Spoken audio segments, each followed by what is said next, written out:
फजीलत हासिल है कि बहुत से सादात उनके हाथ पे बैत की हुई है। कोई मकान तो होगा ना, कोई बहुत से सादात की बैत हुई हुई है। इसलिए मैं आपसे, और बहुत बड़े बड़े उलमाए से पढ़ के गए हुए, जितने सोने चेहरे आप देख रहे हैं, ये सारे यहाँ के पढ़े हुए लोग हैं।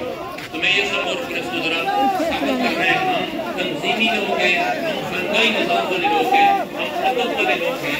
इसलिए आपसे दौड़ भाग नहीं करनी पड़ती।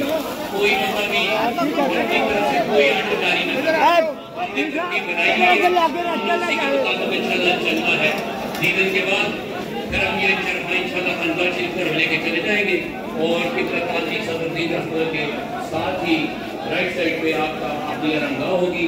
वहाँ पर भी पहुँचकर मैं आपसे मुल्तमस होऊंगा, जगह थोड़ी है, आप सब अगर मस्जिद में और बरामदों में तशरीफ रखेंगे और जो लोग काम करने वाले हैं वो अंदर चले। चरपाई राइट साइड से आप गए, दाएं तरफ से जगह खाली है, दाएं तरफ से आए, दाएं तरफ से बार बार से आए, बाहर से भाई